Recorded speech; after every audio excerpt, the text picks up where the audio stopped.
Today, we're going to dive into a really powerful and honestly often misunderstood condition, isolophobia.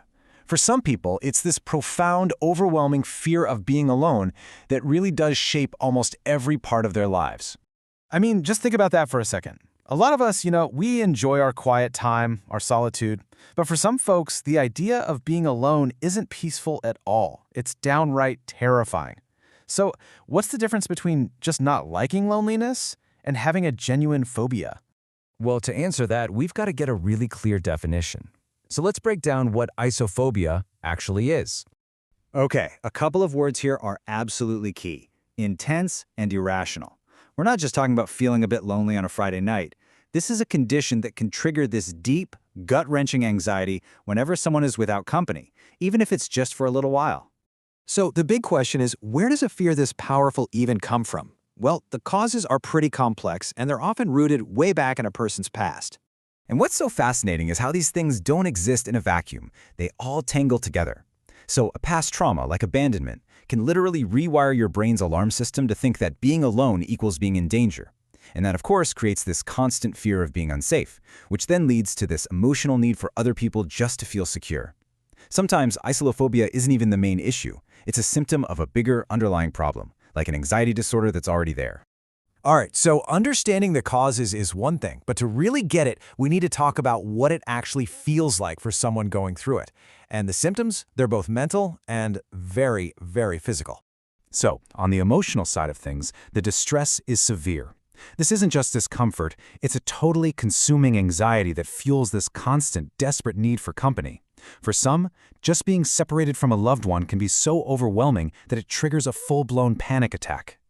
And this is just a perfect example of that mind-body connection, right? That intense fear in your head shows up in your body in a very real way.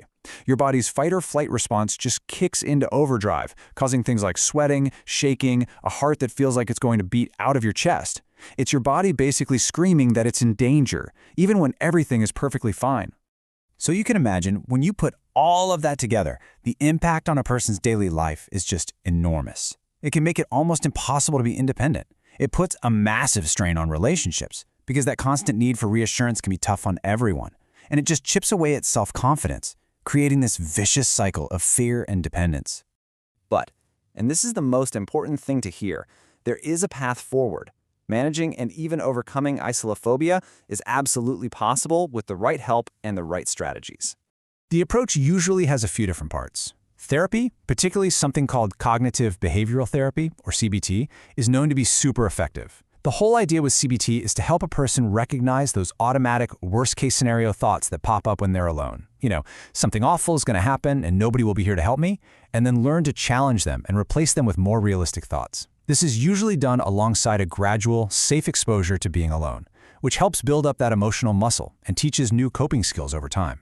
And the ultimate goal of this whole journey, it isn't just about managing fear, it's about fundamentally changing your entire relationship with the idea of solitude itself. At the end of the day, that's the goal: transformation. With the right support system, people can truly move from a state of constant fear to a place of comfort. Independence starts to feel empowering instead of terrifying, and that anxiety that used to run their lives finally starts to fade into the background. So, I'll leave you with this thought. By really understanding conditions like isophobia, we can get so much better at supporting the people who struggle with it. It makes you wonder, doesn't it? How can we, as a society, help foster the kind of resilience and security that lets everyone see solitude not as a terror to be avoided, but as a choice to be enjoyed?